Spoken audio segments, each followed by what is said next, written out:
Financial, the place where we help you forge a stronger portfolio and cut right through all the market weakness. Today, we are putting JetBlue directly under the microscope. And look, this isn't just another airline stock analysis. This company is sitting at a critical, and I mean critical, inflection point. It's sending out this whirlwind of conflicting signals that could absolutely make or break your investment. On one side, you've got what looks like a clear, structured turnaround plan. But on the other, you're seeing some deeply, deeply concerning financial stress fractures. So the big question we're tackling today is this. Is management actually forging a real recovery, or is this company staring down a potential meltdown, about to collapse under the weight of its own debt and costs? We're here to give you the unvarnished truth, the stuff that really matters. Right? Let's just cut straight to it. The street is buzzing about JetBlue, no doubt about it. But is this a genuine turnaround story where you, the investor, can find real, tangible value? Or is this a classic value trap, just waiting to spring on anyone who gets too optimistic? We see a ton of hype building around their recovery plan, but as we always do here, we have to ask, is this real or is it just noise designed to keep the stock afloat? Today, we are going to stress test the company's entire financial structure. We're going to find out if it's built on solid ground or if it's actually about to collapse. Let's see if the numbers truly back up the narrative they're trying to sell. Exactly. And to do that right, we're structuring this entire analysis as a rigorous bull versus bear showdown. The bull case is pretty straightforward. It argues that a leaner, stronger, and ultimately more profitable airline is emerging from all this turbulence, forged by a solid, actionable strategic plan. The bear case? Well, it's a stark warning. It says that the crushing weight of debt and these spiraling costs could ground the recovery before it ever truly gets off the runway. We're not just going to lay out both sides for you. We're going to dive deep and examine the structural integrity of both arguments to give you a clear, actionable verdict for your portfolio. All right, here's our blueprint for today's deep dive. First, we're going to tackle the bull case and look at the momentum they claim they're building. Then, we'll pivot hard to the bear case to really examine those stress fractures. After that, we'll analyze their big strategic bet down in Fort Lauderdale. We'll break down their official 2026 profitability plan piece by piece, and then we'll end with our final verdict. Is this an opportunity you should be looking at, or is it a trap waiting to snap shut? Okay, let's get into it. Okay, first up, the bull case. The core argument here is that the foundation for a strong recovery isn't just some plan sitting on a PowerPoint slide, it's actively being laid brick by brick right now. Management is executing a whole series of strategic initiatives that are already showing tangible positive results. They're building real momentum for a comeback. So let's take a look under the hood at the engine that's supposed to be driving all of this. And that engine has a name: Jet Forward. Think of this as the master blueprint for the entire reconstruction of the airline. It's not just one thing, it's a comprehensive, multi-year plan designed to reinforce every single part of the business. We're talking operations, premium products, cost-cutting, and boosting margins. It is the framework for basically everything positive that the bulls are pointing to right now. Now, let's get to the hard numbers, because that's what really counts. The Jet Forward plan delivered $305 million in incremental EBIT, that's earnings before interest and taxes, in 2025. And let me be perfectly clear, this is not a projection. It's not a target for next year. This is steel that is already in the ground. It's a tangible result that, by the way, even slightly exceeded what they initially expected. This proves the plan isn't just talk, it is actually delivering real financial gains to the bottom line. And this slide right here brilliantly illustrates where the heavy lifting is being done. Just look at the revenue they're pulling in from their premium products.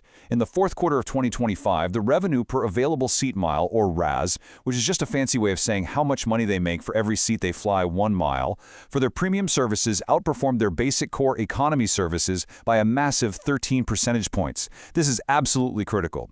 It tells you they aren't just selling more cheap seats, they are successfully upselling customers into higher margin, stronger products. That is essential for building a truly profitable foundation. And this momentum keeps building, especially on the loyalty front.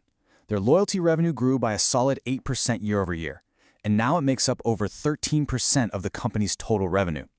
You know, this right here is the bedrock of the bull case. It's a reliable, recurring, high-margin income stream that strengthens the entire financial structure. It shows that customers aren't just flying with them once, they're sticking with the brand, and that's incredibly valuable.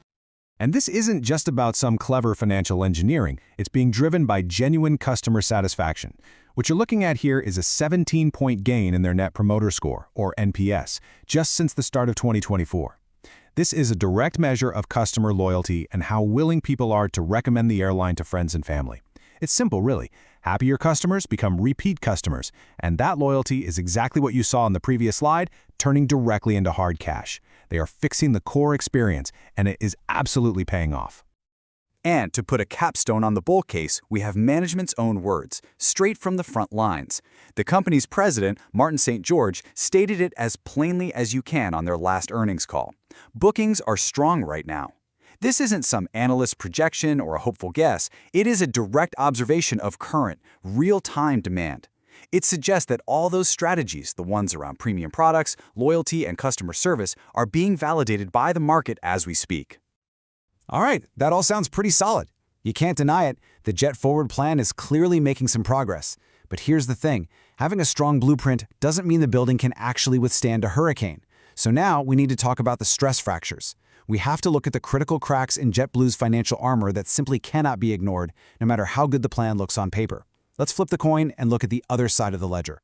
So, let's start with the most glaring number of all, the one that just cuts through all the positive spin and all the noise. For the full year 2025, JetBlue posted a negative 3.7% adjusted operating margin. You can sit here and talk about incremental improvements and strategic initiatives all day long, but the fundamental reality is this. The company is still losing money on its core operations. At its heart, the foundation is still fundamentally unprofitable. Period. And here's a major reason why they're still in the red. This chart shows the immense cost pressures they're buckling under. Their CASM, ex-fuel, that's their cost per available seat mile, excluding fuel, a really key measure of operational efficiency, was up a staggering 6.7% in the fourth quarter. For the full year, it was up 6.2%. This is a massive, massive headwind. Any gains they're making on the revenue side are just being eroded, eaten away by these soaring operational costs. It's like trying to fill a bucket that has a giant hole in the bottom. You just can't get ahead.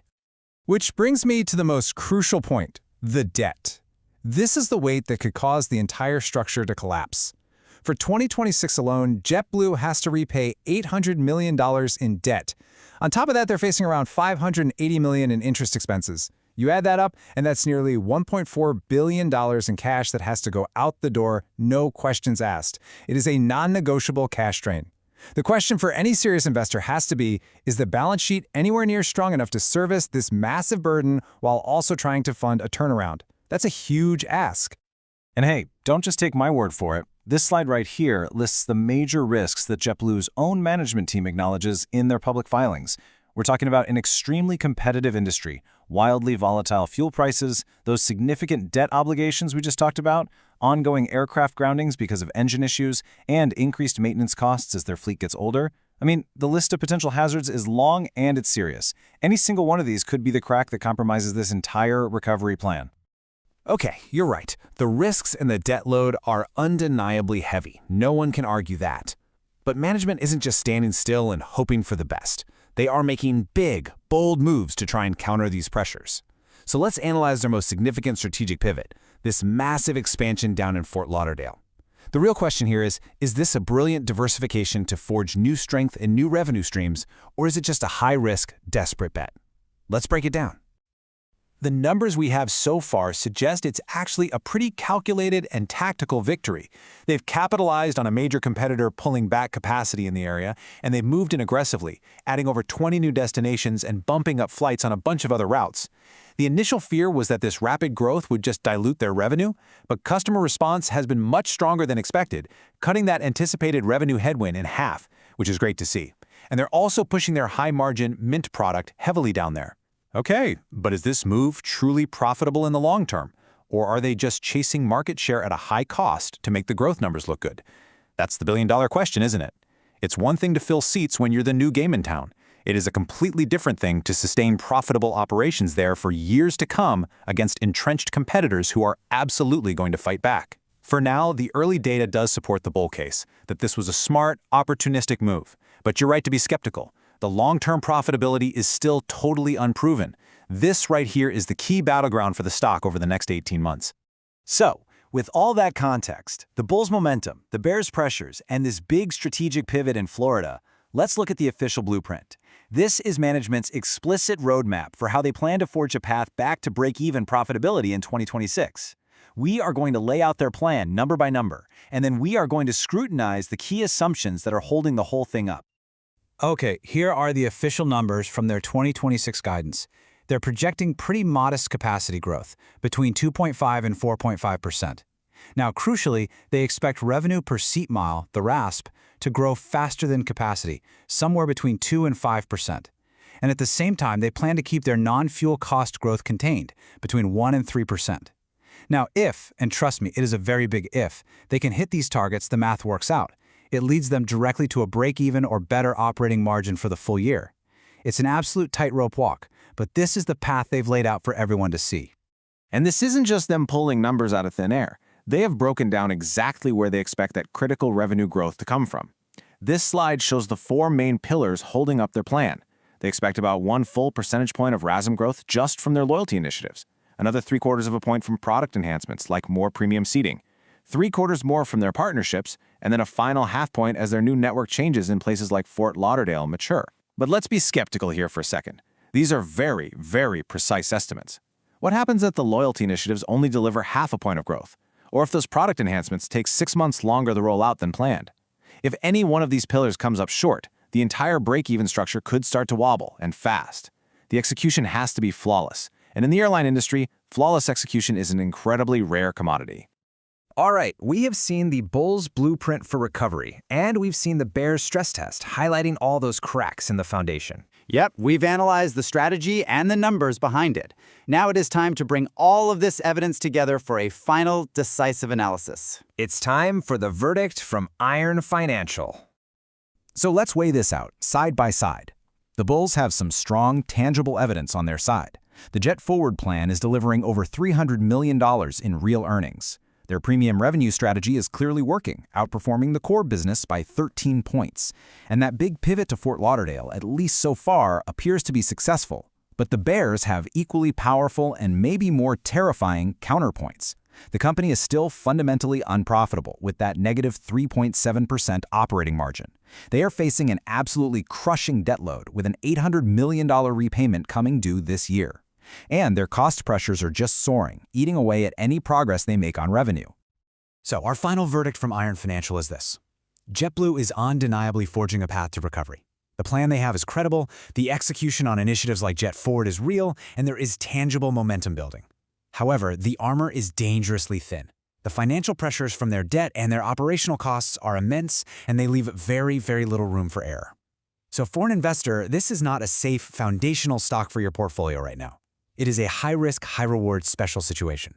Think of it as a speculative play for those who have a stomach for significant turbulence, but with the potential for a very big payoff if absolutely everything goes right. And that leaves us with the final, crucial question you have to ask yourself.